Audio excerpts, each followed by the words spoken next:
that the American and flipping took it out of me. And but this weather, what the hell's this weather? I mean, it's Yes, we're getting one some rain, day eh? I see you in hoodies, I'm in hoodies.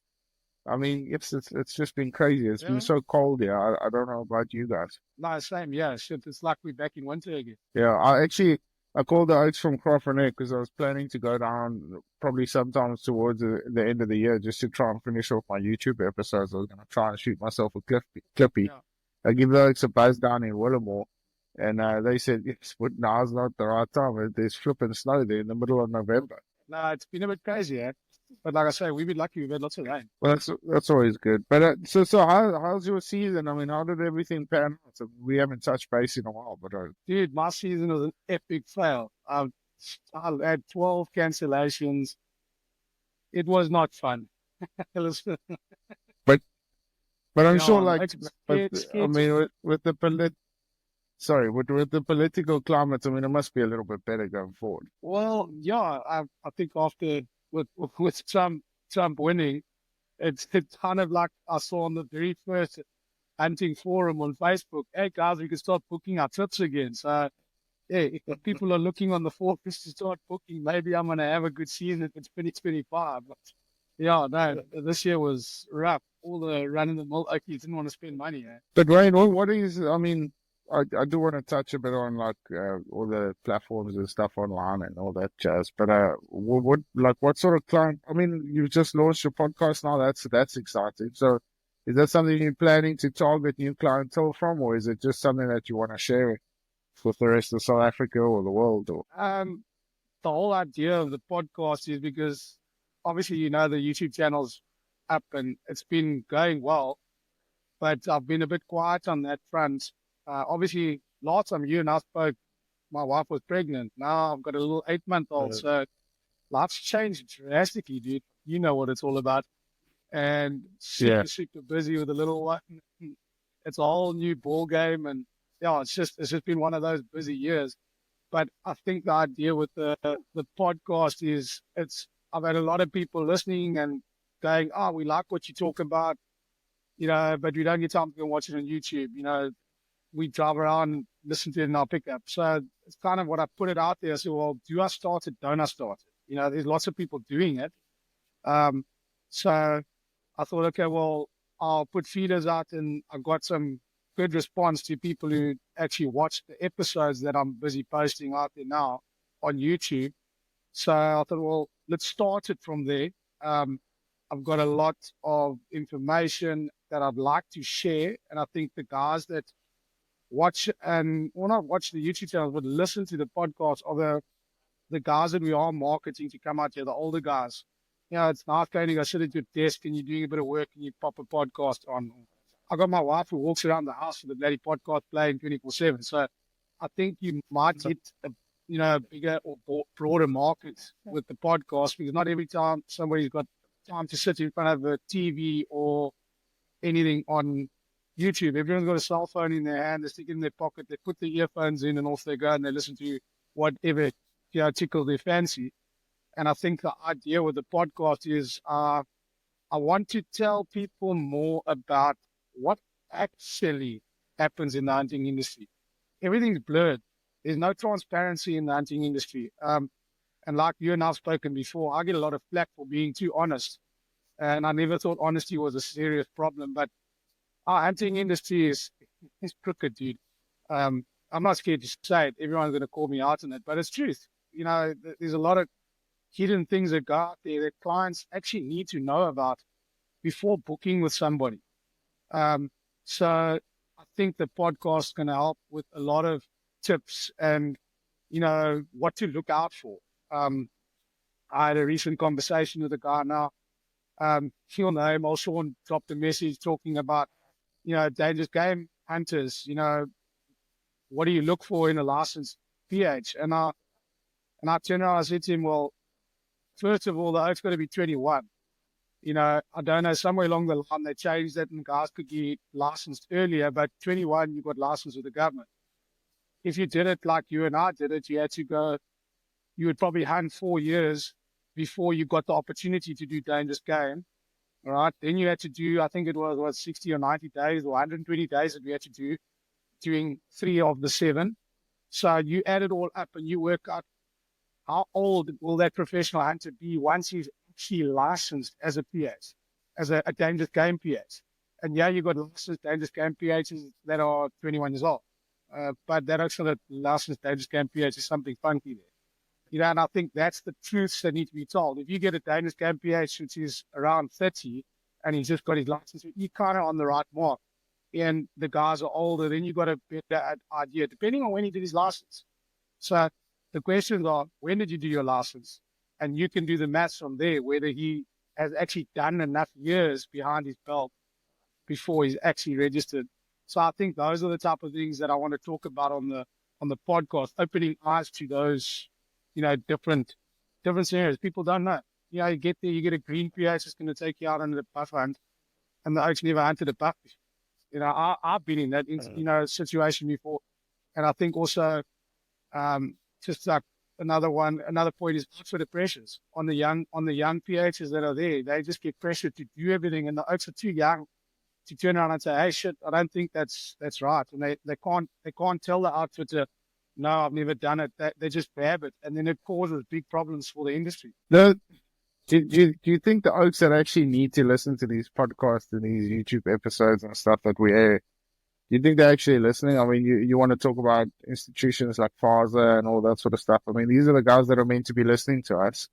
And meanwhile, I kind of get a sense that they're actually dodging the bullet. And I know I step on a lot of toes because when COVID hit, I kind of released a lot of podcasts saying that, we're all these big institutions, aren't they, looking after our PHs and stuff when they needed to or when they needed it the most. But now all of a sudden, like, we airing our concerns basically on social media and the broader picture. But, no one's ever reached out to me. I don't know about you, but I mean, it's just crazy that we know so much of what's going on in the industry, yet nobody said anything. Yeah, I got a bit of a tongue lashing on a comment that I made on YouTube regarding, a comment that my buddy Johnny McHugh made on one of the salt lick things when the FASA guy jumped onto it, and the guy told me, "Oh, you aren't even a member of FASA." So I said, "Well, of course I'm not a member of FASA. Why would I be a member of FASA? You got to give me a reason to be a member of FASA. You got to give me a reason to pay that exorbitant amount of money yearly to be part of your affiliation. So if I'm going to be giving you 5,000 Rand a year, which in the grand scheme of things, people don't, in America, it doesn't sound like a lot of money, but to the average South African and stuff like that, that's a hell of a lot of money, because straight away, I think if I looked at the FASA stuff, you can register if you're PH, but as soon as you register, you are registered as an outfitter. You've got to pay the outfitter rate, which is even more expensive. So I think it's like 5,000 Rand a year or something else. But what do you get for the 5,000 Rand a year? Like you said, when COVID hit, and the PHs were losing their work left, right, and center and couldn't make livelihoods and shit like that, these are your affiliations that are supposed to help you. What did they actually do? I do understand they'll do a lot for conservation, and they say they do a lot for conservation. In that specific podcast with Johnna and Sean, it was about the, young PHs. And I fully agree with Johnna, the young PHs that, they've done a bloody 10-day course and they get thrown in the deep end. And this is where I come into it, where fitters put a lot of pressure on those young guys. And then it puts them in a tricky situation. So it does put a bit of a dampener on the quality of PH that's coming out. And then what's FASA actually doing about those PHs? So talking about FASA with, you saw that video that went around that said we have to all re-register or do that. Can't actually think of the right words for it now, but the NQ4 level test or whatever it was. You got to become a diploma and blah, blah, blah, and everything else like that. So you got to pay FASA and go and do it and try and get all the old cards. And I went around asking every old professional hunter that I know, what are they doing with this? So one, my uncle Arnold, his son Jason, his brother, they all registered PHs. They all hunt for massive, big companies, some of the biggest here in the Eastern Cape. And none of them are going to do it. And I'm going, well, if you buggers aren't going to go do it, why would I go do it? What is the reason for us to go and change this? I've been a guide since 2009. I've been an outfitter since 2012. I understand the guys that are going to do it now. If you're going to do a new thing, set up a whole new syllabus and actually do it properly, like we've all said, it should be done. Because I know in 2009, when I did my license, there was a period there where it was going to be turned into a 4-year course. And I remember sitting at Chappie Scott's place, and I think there were 3 guys in the group that were all under 21. And Noel Ross still said to them, guys, if you haven't turned 21 by the time this law is passed, you will have to go and do the 4-year diploma. So we're willing to pay you back your money, and you can go pack up and go home now. Or you take the gamble, we take your money, and if you haven't turned 21 by the time they change it, we'll see you back here to write exams and do the 4-year diploma. And all 3 of those oaks decided, no, they'll do it, and the course hadn't changed. So, yeah, like I said, I haven't got an issue with doing a proper course, because I do think after that came out with the government pushing for the course, and it never materialized, the PH schools pushed numbers, like as in drastically. So when I got in, you had to pre-book years in advance. There were only 3 schools a year. They did 30 professional hunters a year at Chappie Scott. That was it. But then when that all came out, then they were doing nearly 3 schools a month. So they were pumping out, 30 to 60, PHs every 2 months. It was, ridiculous. And that's when you start flooding the market with a lot of PHs, and hence the reason that's why you were, as a guard then, how can I put it? You were in a niche business. PHs were sought after. You knew PHs by name. I came into the industry, I knew the older PHs. There weren't many. People knew me as the next generation coming in. You knew the oaks coming in behind you. Now all of a sudden, there's so many bloody PHs, you don't even know. Eastern Cape, like I said, kick a bush and outfitter falls out, kick another bush. You got 20 PHs waiting there to get in the queue to go and hunt at the company. And I think that's what actually, I think that's affected the hunting industry, or the PH side of things. So again, going back to FASA, what's FASA doing about that? You educating, call it, and you're schooling so many professional hunters, but you actually don't have the work for them. So now what? Then you'll have the guy from FASA going, well, you're complaining you haven't got jobs, you're complaining you haven't got work because you're not a good PH, or you've left the country because you're not a good PH. But the problem is, when you've got a flooded market like that, you've got kids coming out of school, mommy and daddy's bought a double cab and said, bugger off and go work, your PH license. They're not willing to work for $500 a day, and you started way back when at $1,000 a day, and you can barely get that now from some of these outfitters, that are out. So I always said we actually need to start a PH union, so we can put the screws on the outfitter to pay properly. Because at the end of the day, which again, like going back to the podcast that I started now, is opening the eyes to the clients of what actually belongs to the PH and what actually belongs to the outfitter. Because you and I both know, as a freelance guide, you got to rock up there with your own tracker, your rifle, your ammo, your dog, your truck, your skinning stuff, all your knives, your everything, your camera, your everything is all yours to create this hunt for this client. And the bug gives you $500 a day at the end of the hunt, or 1,000 Rand, or whatever. I think the fees are now, what some I heard, of 1,300 Rand, and then they get commissions. Other places, 2,000 Rand a day. But if you work out in the grand scheme of things, you're still paying for your fuel, you're still paying for your tracker, and you're still feeding it. So, I don't know where it's going to be. So yeah. Yeah, it's always a tough one. I mean, I always like to use the word, is it sustainable? Is this whole model sustainable? Because I mean, I think we're still riding with some of the highs and lows of what COVID had. Because I mean, you and I both know that once COVID happened, there was like just this massive boom that came into the country. And like you said, every Tom, Dick, and Harry became a professional hunter because they had nothing else to do during COVID. A lot of them lost their Yeah.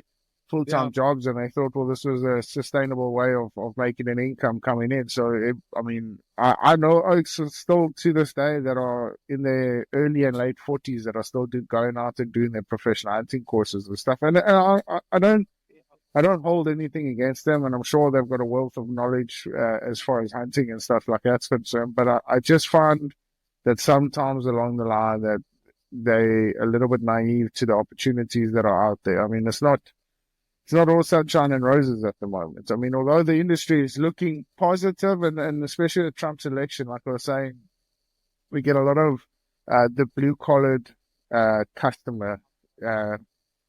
really pumps into this country once we see Trump come into office. But you know, that doesn't necessarily mean that it's like I said, sunshine and roses for all the PHs out there.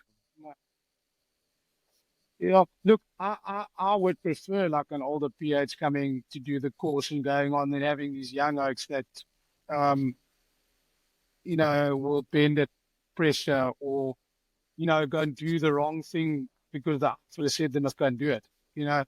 Look, um, I got myself into a tricky situation with the outfitter, but luckily when I did my license, I was already 24, 25 years old when I did my license, and I traveled, I'd worked overseas twice. I'd, grown up a little bit. You know what I mean? So when someone told me I must go and do something that's wrong, I told them stuff that, you're not paying me for that. You know what I mean?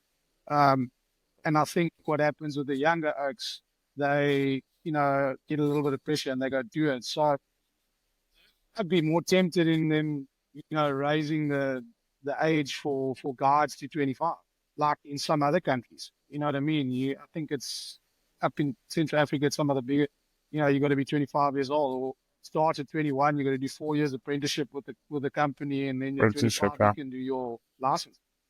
And then I think you mature enough because you must remember the other thing is we are guarding guys that are what age? My first client I ever guarded, dude, was a 78-year-old ex-chopper pilot. And I was 24, 25 years old, you know. Now I'm going to go take this guy. He's got a world of, knowledge. He was a Black Hawks pilot, and he's got to listen to me in the bush to keep him safe. I think also with clients coming out here and they end up with an 18-year-old PH, I'd be ticked off personally if I've flown halfway across the world and I end up with an 18-year-old because the oak's just wet behind the ears and he's just come out of school.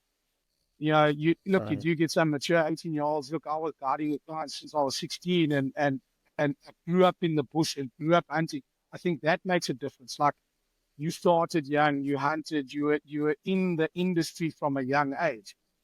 It does make a difference. So you've got those guys that have been at your parents' own companies that I think, yeah, they might be able to be exempt, but a guy that's walked out of school that's never done a week on a farm, here's a prime example. We had a guy that came all the way from England.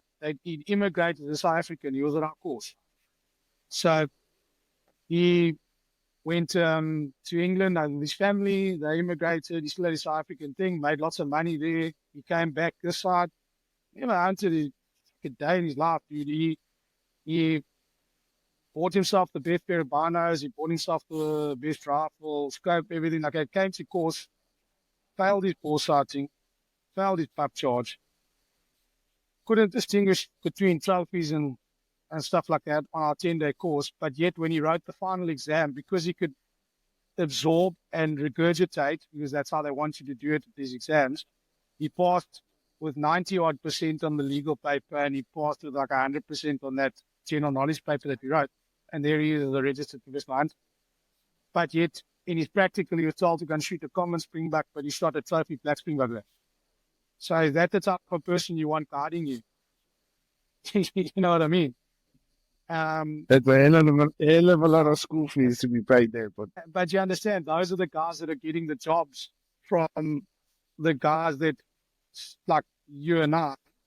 I've grown up in a farming background. I've hunted since I was 9 years old. My father's an avid hunter. My uncles are professional hunters. My cousins are professional hunters. I've gone on hunts with them. I've done the practical. When I went to go do my PH license, I went and spent 2 weeks or 2 months with somebody, when they had clients, to go and see if this is actually what I'm, in for. You know what I mean? And go and happy. Go and do the hard work. Go follow an experienced PH for 2-3 months. Most of these places, I remember when I was guiding and my cousin wanted to be a PH. I went to the outfitter that I was working for and I said, listen, my cousin is keen to go and do his PH license. Would you allow him to tag along with me? 99.9% of those outfitters, especially the big companies, will say no problem, let the oak come. Costs him nothing. They eat at the lodge with you. You show them how to deal with clients, work with clients, blow on the hands and stuff like that. I had my cousin, he went and did 3 hunts with me there. And after those 3 hunts, he was like, no, bugger this, no, he's auctioneer. So, you know what I mean? It's not made for everyone. Yeah. So you don't, at least that way, you don't have to go do the course. And I think a lot of guys have this like honeymoon, I don't know, rose-colored glasses at professional hunting is the easy. I used to get it a lot. You go to a permanent holiday. What do you do? You walk around the veld and you go hunting. It's easy work. And then I tell the oak, but listen, hours are from 4 o'clock in the morning, sometimes 2 o'clock in the morning until 2 o'clock the following morning, and I start at 4 again. And I have to do that flat out with a smile on my face with every client that comes in. My hours are long. What are your hours? I start at 8 until 5. Said, but it doesn't work like that with us. So how can you say we're on holiday? But the reason why they say that is because you're only working so many days. But if you actually worked out the hours that we did in those days, we worked bloody hard, at the end of and then physically challenging. That's the other thing. And other than the mental side of it, where you're dealing with the stress, you can have a bad client. It's a challenging job, but it can also be very rewarding in one sense. And if you get in at the right places, it can be extremely rewarding. You learn a lot. You learn great skills. You get to meet excellent people from all over the world. I've made friends all over the world. I can pick up the phone now and phone people and off the world. Because I've hunted with that many different people from Germany, America, Russians, Spanish oaks. You make contacts, and I think if you're a people's person and you like meeting people, and I think it is a nice job to get into, but you're not going to get rich off of it. It's definitely not one where it's going to be lucrative. Wayne, now that you're out for that, and I'm sure things are going to start picking up and stuff, what are you going to be looking for in a PH? Dude, the biggest thing with the PH you want is somebody who comes in and fits your mold. If a guy is willing to hunt for me and South African good old fashioned bucky hunter, bucky stalker, I'm not interested in that. And I'm not here. I don't want a PH who's going to come here and shoot the first animal he sees and load his bucky full by 10 o'clock in the day. We all can go and hunt in those places and shoot 20, 30 animals and stuff. That's not why you're here. The guy needs to be able to hold himself, have manners, be able to be a people's person. First and foremost, you're here for your guests, your clients. You're making their trip a trip of a lifetime. The animals on top of that are the bonus. Those are the cherries on the cake. So you got to work hard and hunt hard for those species. With me, I've got very difficult hunting areas. You visited down here briefly with Pat and you hunted down here. These are the areas I hunt. I got to find a PH that's going to be able to cope in these situations. Yeah, thick Fish River Valley, thick Coons Bush. You're hunting along the coast. I think that would be my challenge, to find somebody who's used to this type of hunting, because it is very different when you start going towards Taka and Kraddock and Kuru, and you've got to be able to fit the mold and make a plan. I think that would be the biggest challenge in finding a PH here, for my side of things. But most of the guys, if they've hunted with big companies, like gone and hunted for like the frontiers where they've got big farms and places like that, they are put under pressure in big areas and stuff and tough terrain. They generally those guys that actually can hunt and been there for season after season can hunt anywhere. You can put them in any situation.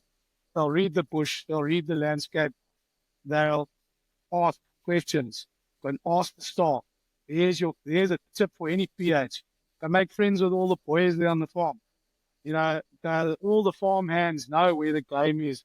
That's how you start hunting. At the end of the day, I think just a well-mannered, well-rounded oak with a great personality to give a client full experience. He doesn't need to be the best hunter. Let's put it that way.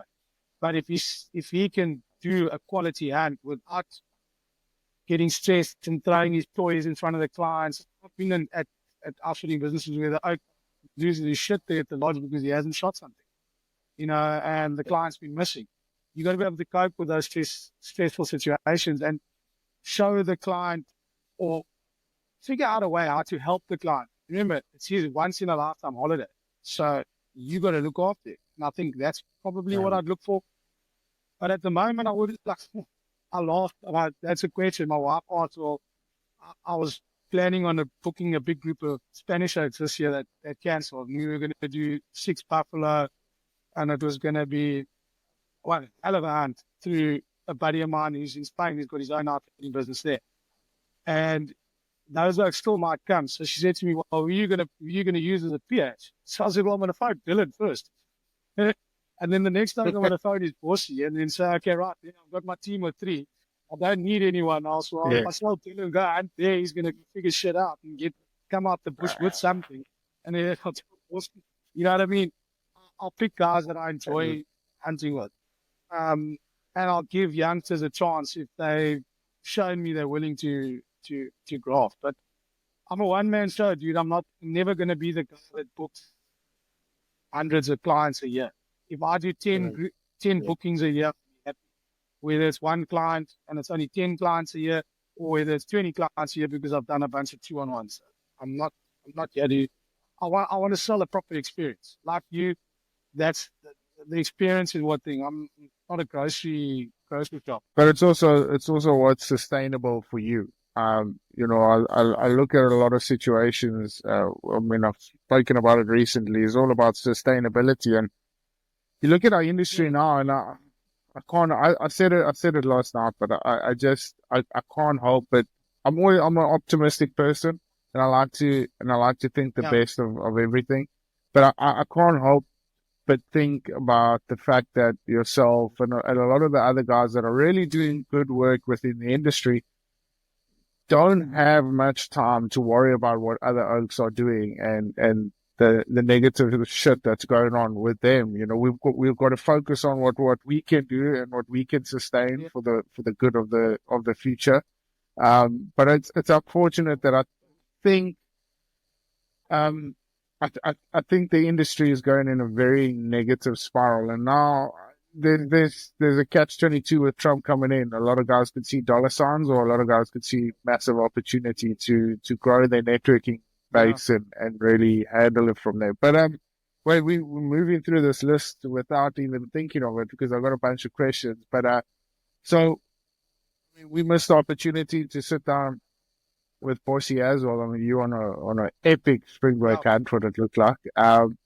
But I wanted to get your feeling on what you thought initially of the South African hunter, and more specifically, the sustainability around South African hunters. Are outfitters price hiking animals? I mean, I know we've spoken about it a lot, but chatting to you now, I would like to get your opinion on that. Look, it's a tough one because of where everyone's looking to make money straight up. When they're wanting an American oak to come out, and obviously the prices go up. And I try and explain it to the easiest way to paint a picture for this is where landowners are putting the prices up. That's where you got to start. The landowners are putting the price up because they want the American. Okay. If the American doesn't shoot it, unfortunately, the poor bloody South African on this side, he's coming into under that damn price. So they are getting priced out because that landowner is used to getting those higher prices. Saying this as well, there are a lot of South Africans that are willing to shoot at those prices. My brother being one of them.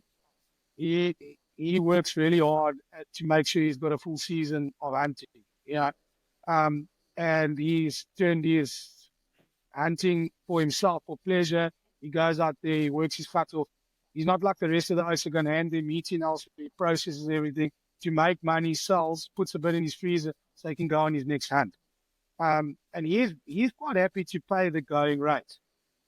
But when you want South Africans to pay the going, and this is where we've had many a conversation. I've hunted South Africans with my brother, doing the South African side of it, when I didn't have Americans to hunt, is availability will always get a higher price than a farm that is difficult to hunt. So that game farm there will fetch a higher price.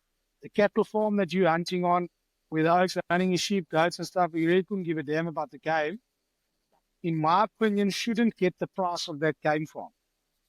Because when I come and hunt here for 3 days and I see a rabbit and a squirrel and a leg of fawn, and I pay 1,000 odd rand a day for to sleep in your shed, I'm also going to be pissed off because I want to see game. But on the other hand, guys are willing to pay that 1,000 rand a day, like your corporates and stuff like that, and go and hunt and have access to get ample amount of game in a short space of time. And I think that's where the whole hunting model has gone, including our American market, is that our hunts, I think I mentioned it in one of my posts on Instagram, is your minimum size hunt for an American back in the day was what?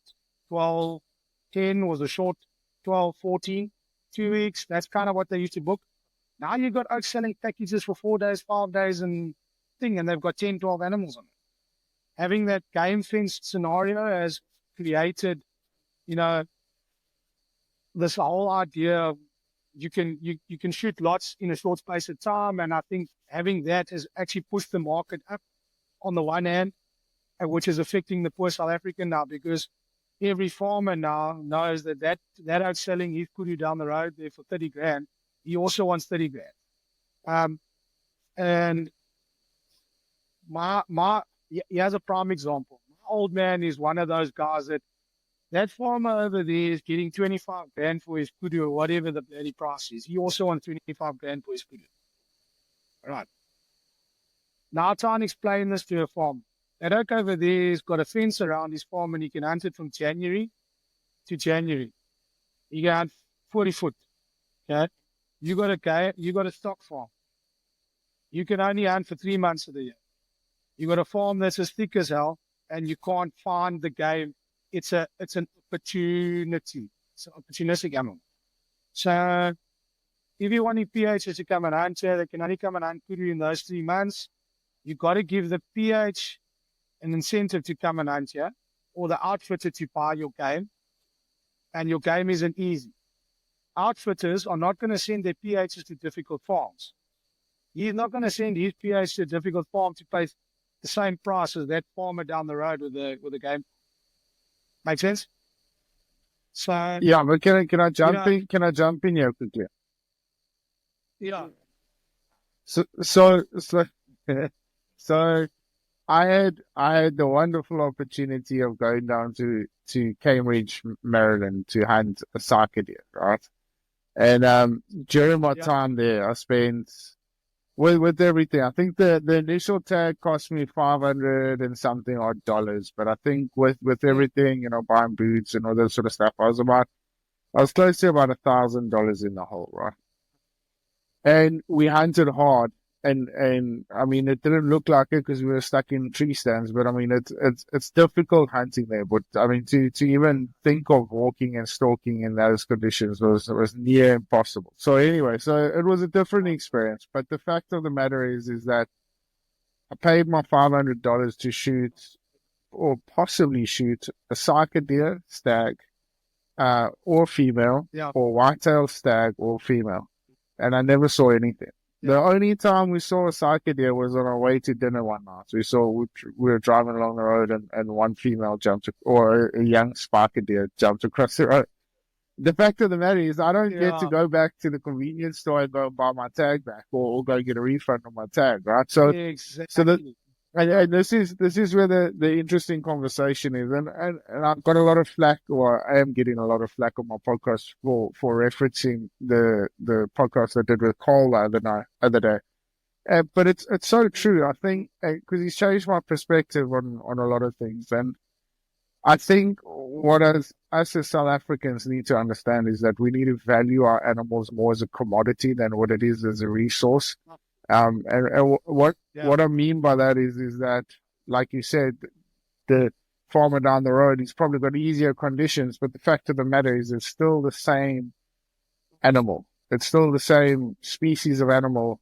Yes, he does have a better opportunity, but it's because he's created that, because he is getting the resource back out of it. I mean, if you look at it as a diamond mine, and there's a 24-carat diamond out of that river, and there's a 24-carat diamond out of that river, but that river's got easier facilities to harvest that diamond, and that one doesn't. You're going to go and make easier possibilities for that very same one if it's valued at the same purpose, because you're going to have more opportunity there, because the other guys are always going to go to the easier spot. So it's been playing in my mind, and this is why I wanted to chat to you about it, is because, I think a lot of the time is I don't like referring to saying, oh well, the Americans, they charge Pat $500, they charge me $500, they charge everyone across the board $500. I don't think that's how it should be, but Yeah. I do think in essence, the South African market does need to put in a little bit more effort into wanting to get these prices, pretty much like your brother does, with harvesting,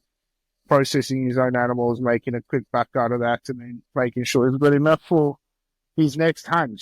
So that's essentially what my point I was trying to get at. And I was wondering, like, what also incentivize the farmer to keep those animals there. But that's very true there, Dylan. It's like you visited me with Pat to come do the bush pig blast. So that's a money thing. You got to spend money to get those pigs baited and coming in. All right. And now we've got the pigs on your property. The pigs are there. But no one's going to shoot the bush pig unless you feed the bush pig, or you pay a dog handler to come with the dogs and you run the dogs. So both sides of whichever style hunting you want to do is going to cost you money for you to shoot that pig with the client to make the money from the client. It's any business related thing. So you got to spend the money to make it easier to get the animal so your client's happy. So at the end of the day, it's like my old man. I'm the outfitter, and he always looks at me and he looks at what I'm charging, and I'm going, don't look at what I'm charging as the outfitter. What do you want for your animal? Okay, give me a price on what you want for your animal, and I'll sell it for whatever I want. Because at the end of the day, it costs me to market your animals. It costs me to come here with my staff. It costs me to do the hunt, to be here day after day, to shoot that pig. Even though we're sitting in a blind, there might be 4 blinds. Who's running the blinds? You know what I mean? At the end of the day, I think a lot of people don't see that of the cost involved to have those species and have those animals. So I think another topic that leads off of this is farmers seeing what outfitters are charging in dollars. Now all of a sudden convert and want a more of a lot for their animals. And I looked at the one farmer the one day when he doubled his price on kudus, and I said to him, but you've outpriced yourself now. I can't take your kudu and market into or convert it into dollars to make the money to hunt it with the client. It's outpriced. So he said, how? You're earning so much in dollars. I said, but you must remember, I'm going to pay the PH that day to come to your farm. I'm going to pay the tracker that day to come to your farm, whether I'm the PH or the tracker or whatever. A lot of the times there's travel involved, so the fuel is going to be added into that. The kudu may be, 2,000 US dollars or whatever that I'm getting paid for it. More than half of that I'm paying you, but I've still got to cover my costs on top of that, and I've still got to market to get that American year first. And marketing doesn't come free. And I think that's where the landowners miss the picture. Especially like you and I, we look for land to hunt on. So we got to make relationships with farmers and try and explain to them, it costs us to go overseas. It costs us doing this, having a conversation. It costs us running your social media platforms. You advertise on your social media platforms. It costs you. It costs you to have a website. Those costs all have to come from, somewhere. You got to cover those costs, and selling answers how we cover the costs. And I think the landowners go and see what we're getting in dollars, and all of a sudden, hike their prices up to come close to that, and to try and get the old farmers to understand that we're putting a lot in to bring clients to hunt your kudu. And I think just the old guys take a little longer to understand that. My dad being one of them, he struggles with that.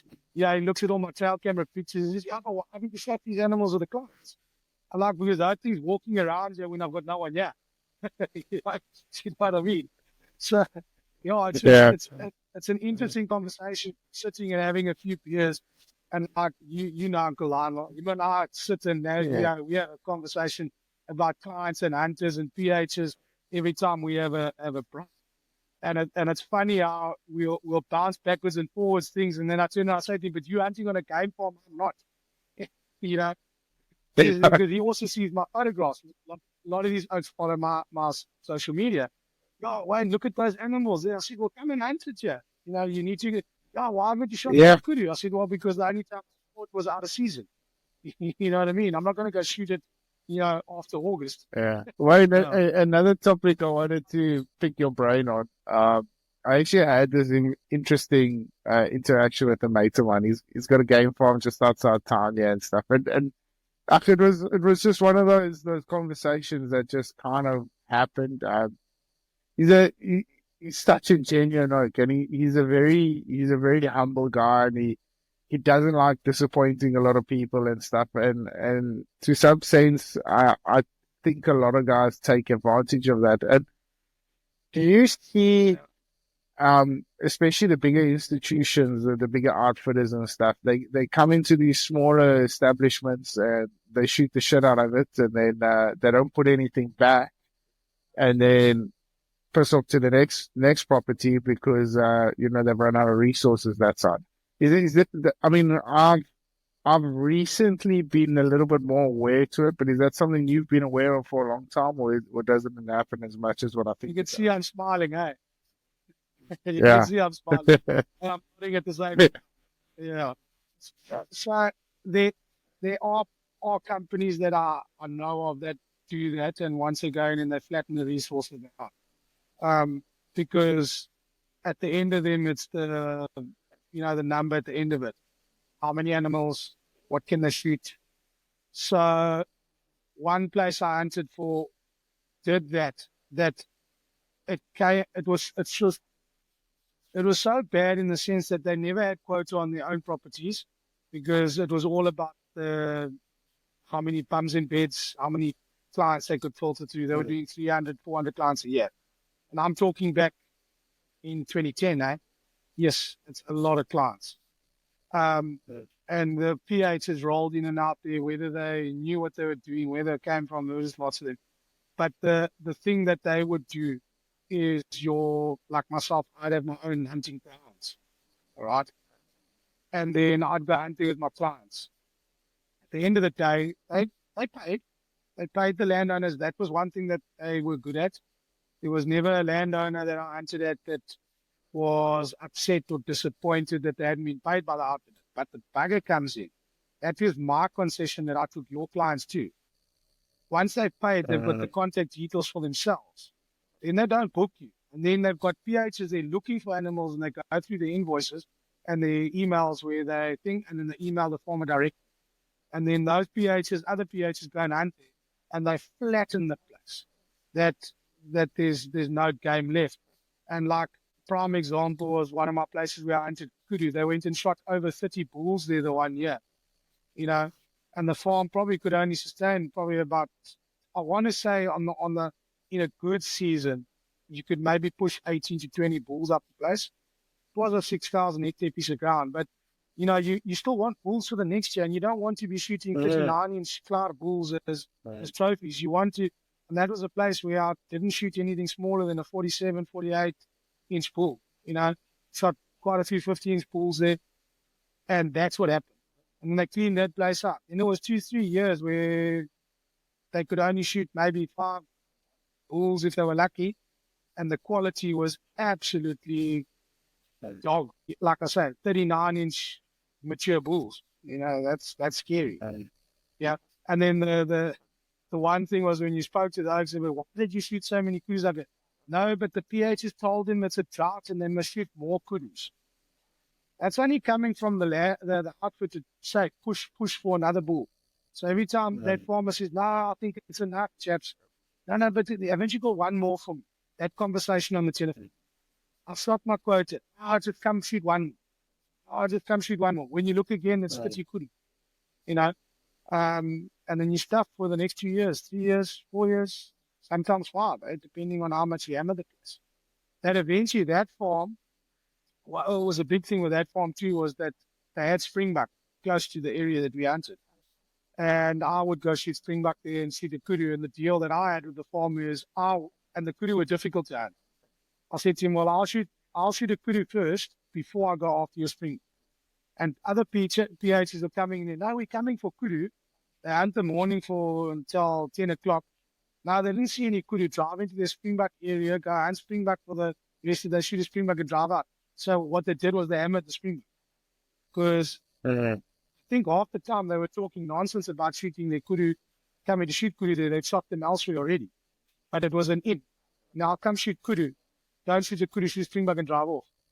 Don't come back the next day for the kudu. So eventually that farmer did get wise up and said, well, no one goes near my springbuck until I see a kudu hanging in my shed. You know what I mean? Because they hammered his springbuck, too many. They shot way too many. Because it also happens on the flip side where the guys go and hit the more desirable resource like the kudu or waterbuck or eland or whatever, and then they leave the other stuff. So the other stuff kind of, I know just outside of town, there's a massive issue where guys are coming in and cleaning up the eland and the kudu stocks, but then they're not shooting the other stuff like impala and all that sort of stuff. And that's just getting riddled with it all across the board there now. And it's a little bit of a frustrating exercise, but if you look at yourself, and I've done this exercise, and I haven't come up with a clean answer on how I could. There's a lot of discussions. I had a discussion with one of the landowners that I utilize here.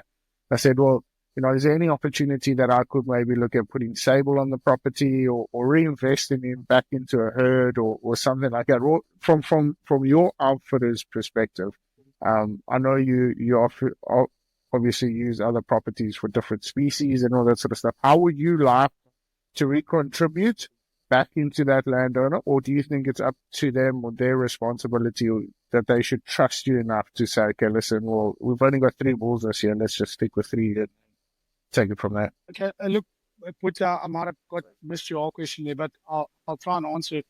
I stick strictly to my landowner's quotas.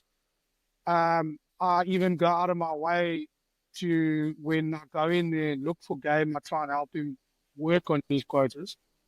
And so another example was I was after zebra and I went into a farm where I was hunting blue wildebeest and I was hunting something else, I think it was nyala, and I was eating a zebra.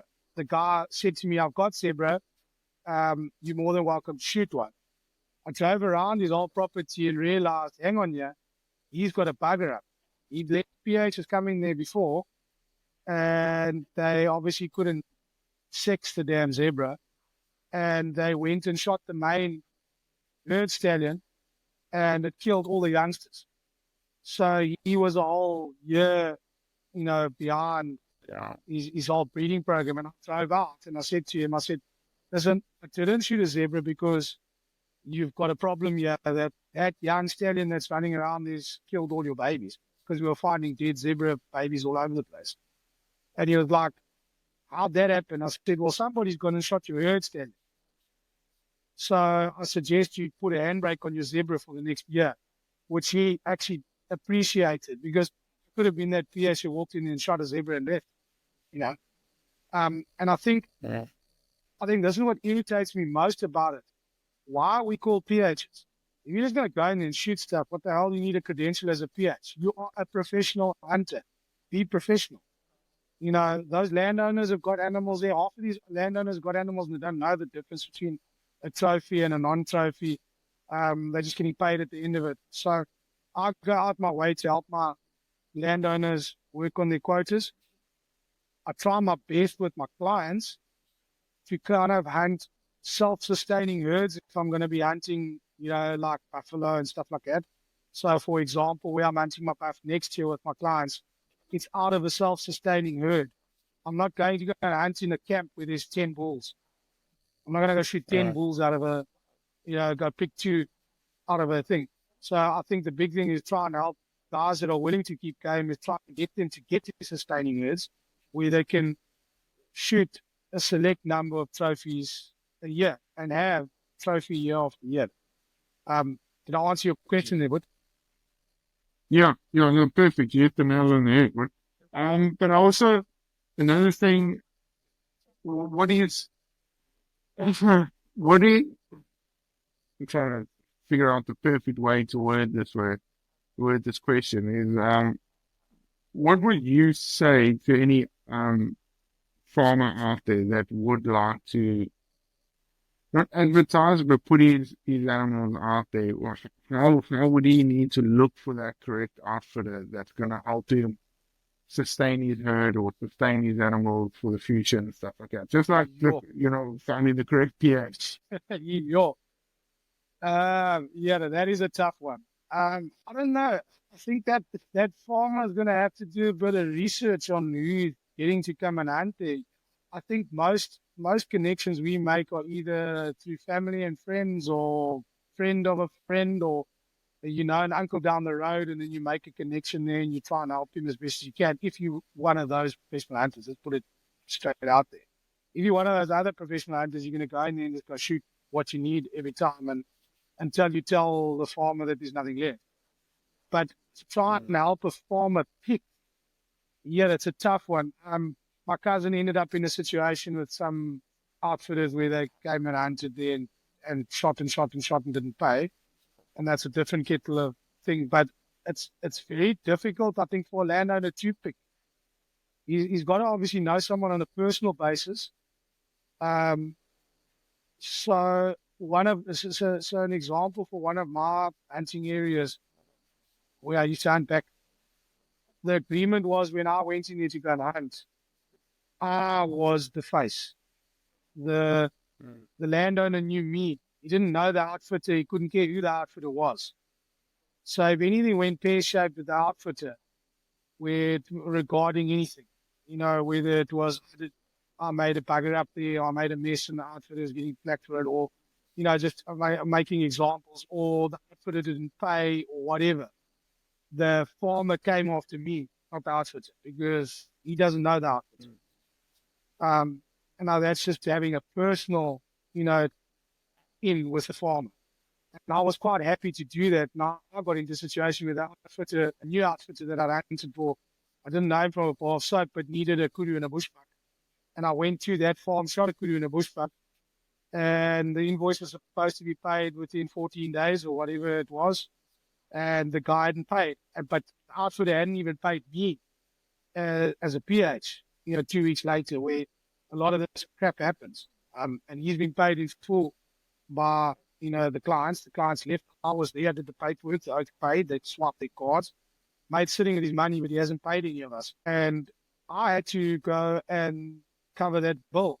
I actually had to go ask my old man for bucks to go cover that bill.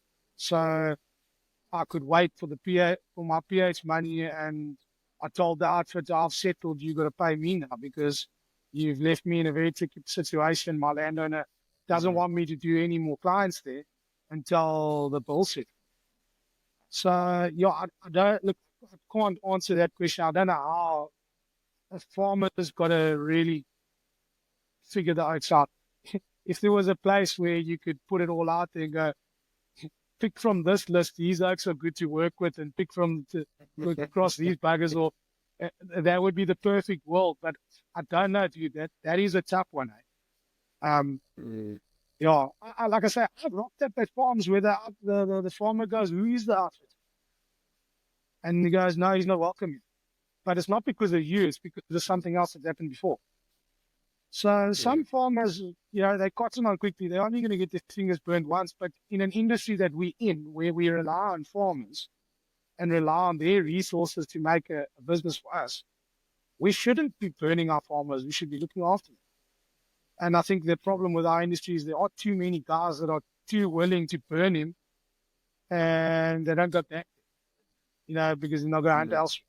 And then that poor farmer never gets paid for his game and stuff. So, yeah, I don't know, Tim. How would you explain to the landowner who to pick and how to vet his outfitter, or PH that's coming to the property? It's a tough one. I was asked the question the other day. I mean, this guy's recently bought 2 cattle farms in our area, and he said he pushed new roads into the mountains, and he just said he's got such an abundance of game. I mean, obviously, I said to him, look, I'd snap it up in a heartbeat, but being how I am, I don't know if I could shoot his quota out in the year, but he's going to have to look for like reputable outfitters that are going to be able to do that for him. And he said to me, well, look, we'll help him along the way. And I was like, this poses a very difficult question because a lot of guys in those sort of situations and realize they've got this resource, and it's not necessarily that this farmer wants to go and shoot them out of his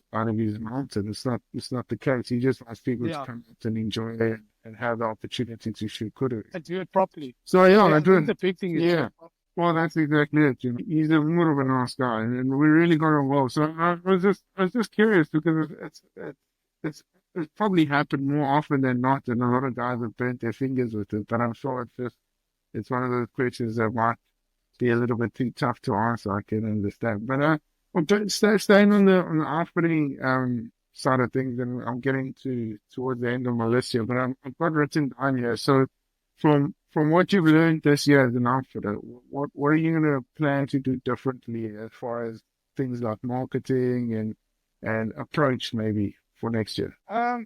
It's a tough one because it's like I was sitting here chatting to my wife about it. And I was like, yes, what do I do?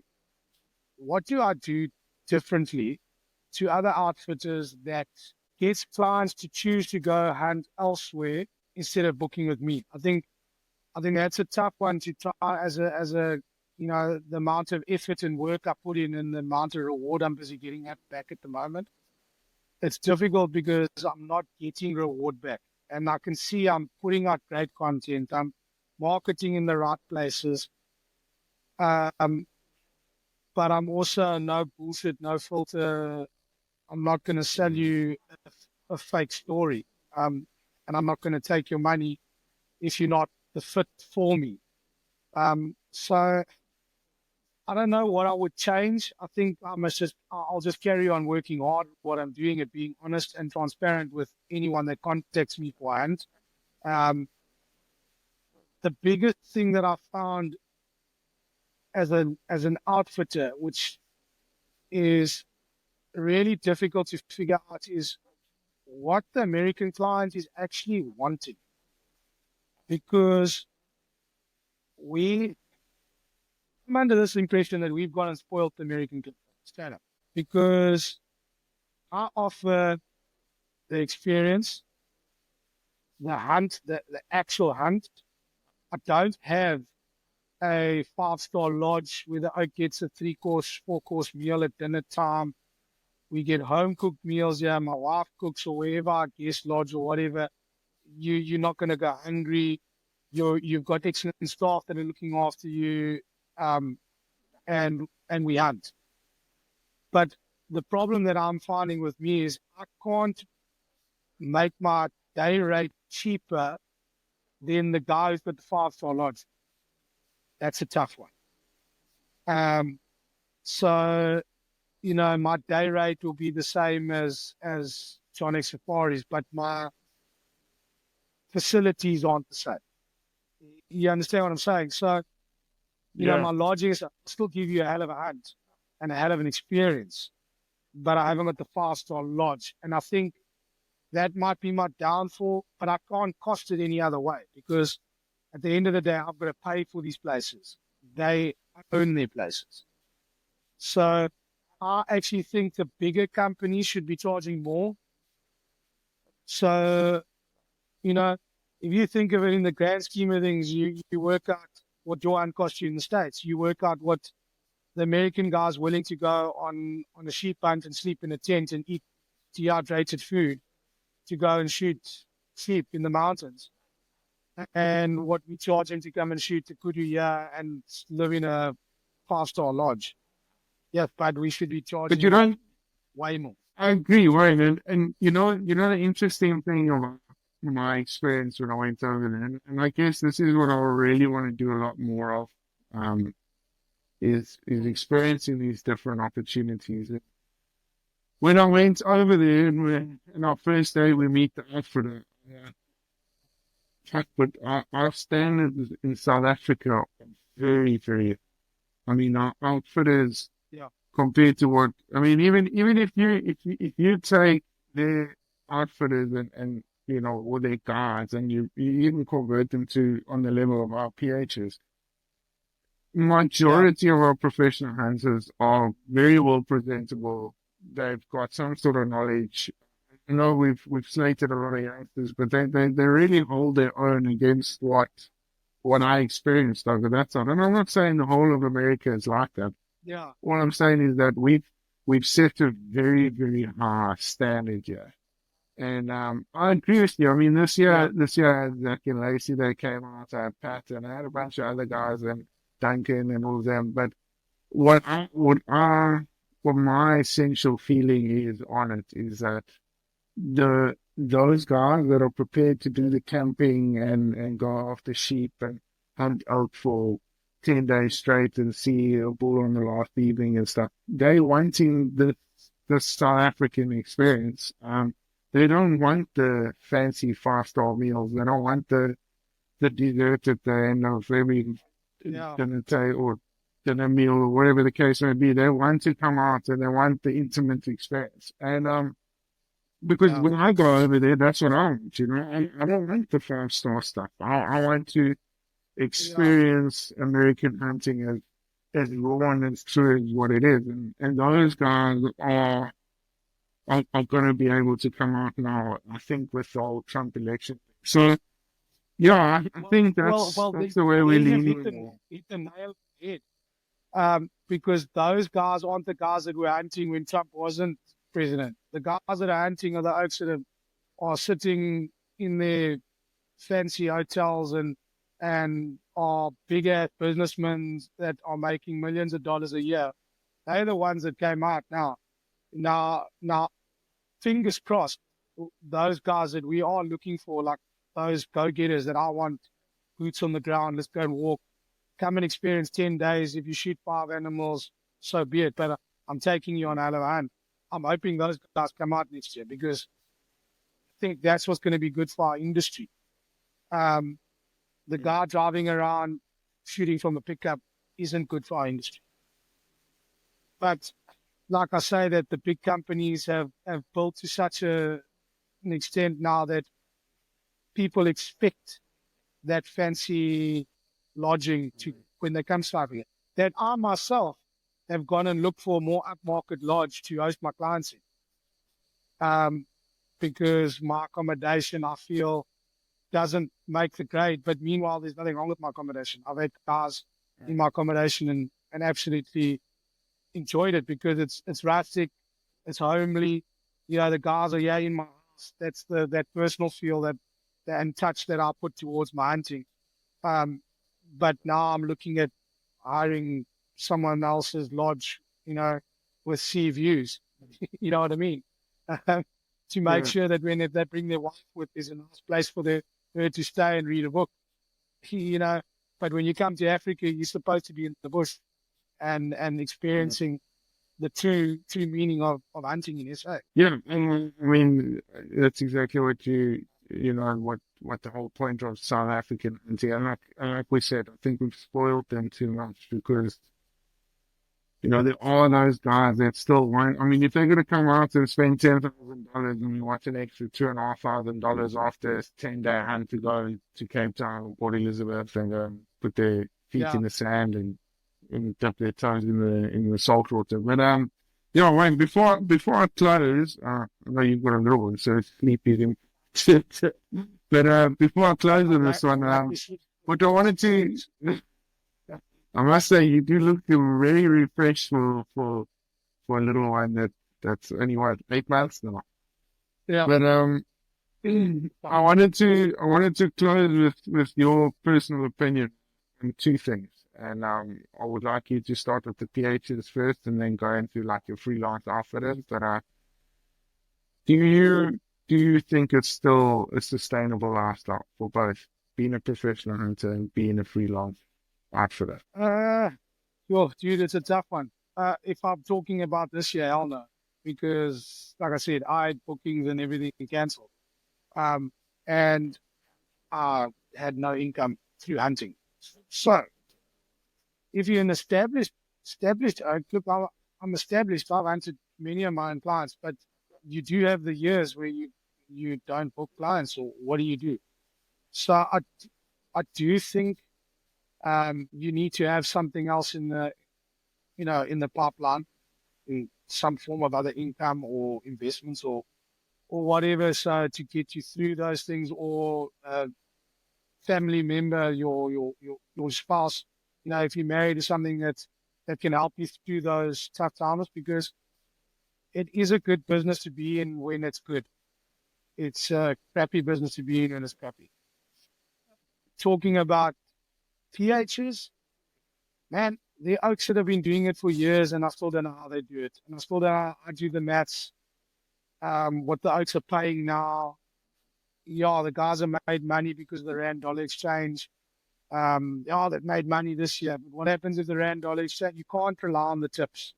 So, in my opinion, it's not sustainable to be just a PH, unless you are in a big company. Look, put it this way. Let's rephrase it.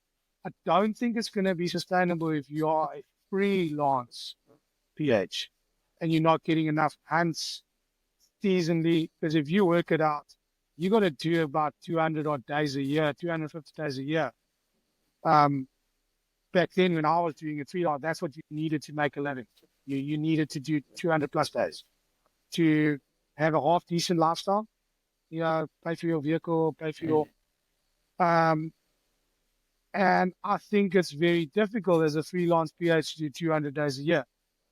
There are very few oaks that I know of this season that have done 200 days a year. So I think a lot of the guys that are doing it have got some other form of income, or in their downtime, they have some form of income. So between now, where everyone's finishing up, most guys are finishing up the season now, and they'll only start in April again. Very few guys start in February. Still too damn hot, but there are a few PHs that start in February, March. So you got to look at April is where you start, and then you run your season from April until, I want to say end of September, maybe into October. If you're a freelance guy and you're hunting in October, you're still doing well. If you're hunting in November, shit, good on you. So I always was a freelance guide. When I got to September and I had no more bookings after that, I knew I had to start counting my pennies from September until the following April to keep a head above water. Shit, man, you've touched base on a lot of wonderful topics here, but like always, it's always a pleasure to have you on the podcast, and I want to take this opportunity to wish you on your podcast adventure. I can see it being a massive success, and it's something that the industry definitely needs us So good luck and smash it out the park. But yeah, Yeah, shot great. put. Really appreciate it. I think I'm gonna ruffle a lot of feathers. So yeah, stay tuned. I might be, I might have a lot of people knocking on my door and pissed off with me. But the truth is, I think we owe it to the international clients that we rely on to keep our doors open and to stay honest to what it's all about. I think we Mm. definitely need to start weeding out the guys that are ruining it for the evidence. And I hope it does that. Where can we find it? Well, at the moment, it's only on Spotify and it's under Stalking Shadows. Okay. Awesome. Well, all the best with them. Yeah, obviously we keep in touch on a pretty regular basis. I'm sure you'll hear from myself or I'll hear from you pretty soon. So all the best and we'll chat soon. Yeah, short put. Really appreciate Okay. it, man.